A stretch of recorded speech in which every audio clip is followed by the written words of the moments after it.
It is wonderful to see you today. I'm so happy that I can share this information with you. Pan the room here, Grant, and show everybody that we're so happy to see you. Yay, awesome. So, here's back on me, Grant! So, here's the deal, y'all. These are running assignments that you're going to get very accustomed to seeing at the start of every single unit that we do. They are called running assignments for a reason. They run throughout the entirety of each unit of study. If you do them correctly, you should do them a little bit here and there with every lesson that we do. Like if you come across a new person or a new word or whatever, you're going to add to this. The wrong way to do this, and yet there are still 8th graders that do it wrong every single time. The wrong way to do this is wait until the day before the test and then sit down for 8.5 hours to try to do this. Because this is an extensive, lengthy assignment that is worth 40 points. And if you wait until the last minute, this is going to be terrible. The good news is, though, if you do it right, this shouldn't be hard at all, okay? Open up to the first page, please. Question number scroll right. So it says artistic representation, okay? You are going to creatively represent some event that we study in this next unit, okay? Now, I have heard all kinds of people say that they aren't creative. They're wrong, okay? That's every single one of you is creative in a different way. You might not be able to draw, you might not be able to sing, you might not be able to do this, that, or the other thing, but every single human has some kind of creativity in them. So, I leave this incredibly open-ended. What you're going to do is find one event that we're going to cover in this unit, and you are going to represent it artistically in some way. I have had people that have just done a drawing, okay? They have created a nice, beautiful picture. I've had others that write poems that I had one that baked a cake and decorated it as though it were like a diorama thing. I don't care. It is a creative way to represent something in this unit, okay? Now, if you look at it, for you to get full credit, it says the creation is entirely unique, meaning you did not copy this from anything, like you saw a picture and you are creating this your own. Second, it is created by you, okay? You can't have, if you don't draw, don't have somebody else draw it for you and then you color it in. It must be entirely created by you. And this is my catch-all here. It is clear that it took an appropriate amount of time and it is obvious what the event portrays. So I should be able to look at whatever you've created, know, oh, that's the Salem witch trials right there, or oh, that is the first slave ship bringing slaves to the New World, or what have you, okay?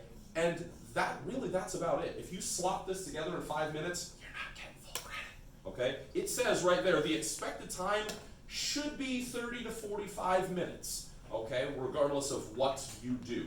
If you can do it in 5 minutes, that's probably not enough time to get it done correctly. Questions on that one before I move on? I saw we had a couple. Go. Can I make a YouTube video about it, and how long would that have to be? That is something that you can pursue. Yes, we can talk about the nitty gritty of what would be expected there later. Would you have to present it? No, it's just for me to see and grade and maybe display. Like I have a couple throughout the room here. That one right there, Harriet Tubman running away. That was an artistic representation. I thought I had another one somewhere.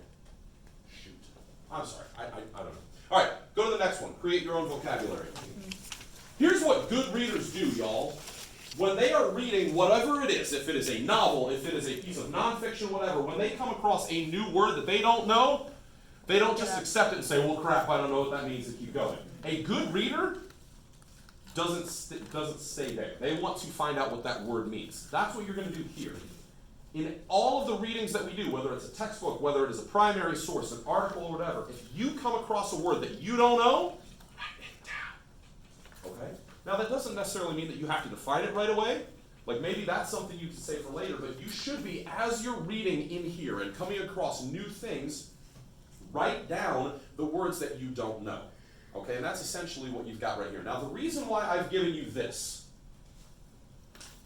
you do not have to do this here. This is what I've given to my regular history classes. These are the words that I'm expecting them to come across in this unit of study. So, it would make sense that you would at least be aware of these words, and for that reason, I will allow you to use 5 of these. All right, now you'll notice that throughout this, you are expected to have 20. In the next 6 weeks, you will have 20 words that you will come across for the first time. You can use 5 of these, so 25% of the work is done for you, okay? But it's not going to be challenging. Like, you're going to come across words in here that you don't know or you might not be sure what the meaning is. Questions on that before I move on?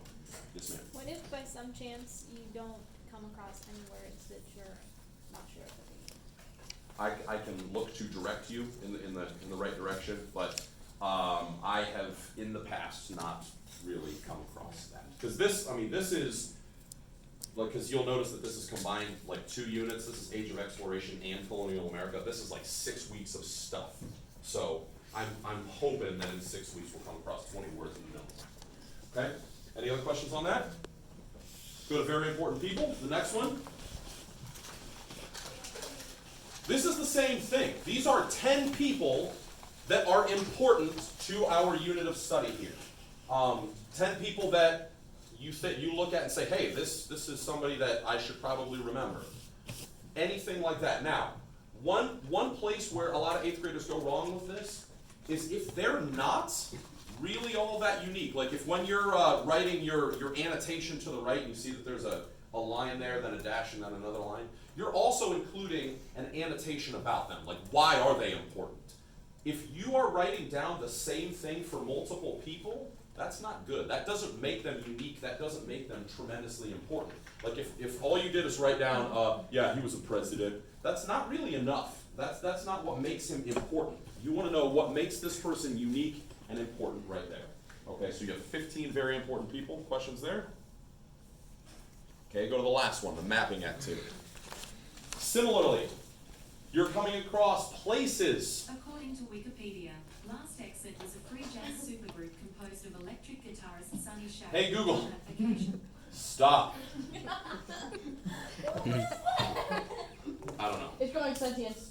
It really is, and Yeah. it's frightening. Subscribe to my Anyway, this is essentially the same thing. You are going to come across 20 locations, important locations, that mean something to this unit of study, okay? And again, if your annotation, if it is the same for multiple ones, you're doing this wrong. For instance, and this is one that always gets done wrong in this particular unit, they want to write down the 13 colonies, each one, Massachusetts, Rhode Island, North Carolina, whatever, and then for their annotation, 8th graders want to write down, was one of the 13 colonies, was one of the 13 colonies. That's not enough. That's not what makes it an important location. Now, you could do that, but then write down, like, Rhode Island, begun by Roger Williams as a site for freedom of religion, or something like that, something that makes it unique. That's what I'm looking for. But you should not have the same annotation for each one. And then flip it over on the very back. The second part of your mapping activity is, once you have come up with those locations, you're going to put them on the map somewhere. Now, you'll also notice that it's really up in the air. Like, your location might be a colony, it might be a city, a battle, it might be a trade route. I don't know, I don't care. They are 20 relevant, important locations to this unit of study. Okay, now, if you look at the bottom of every single one, you'll see that each one is worth 10 points for a grand total of 40, especially when this is going to be, this particular one is going to fall right at the end of the 9 weeks. This has the potential to kill your first quarter grade. Okay, if you do one of those where you just put it off and put it off and put it off, it has the potential to destroy your grade. But it also, on the other end, this shouldn't be hard. This should be able to buoy your grade at the very end of the quarter too. Yes, ma'am? So it's make or break.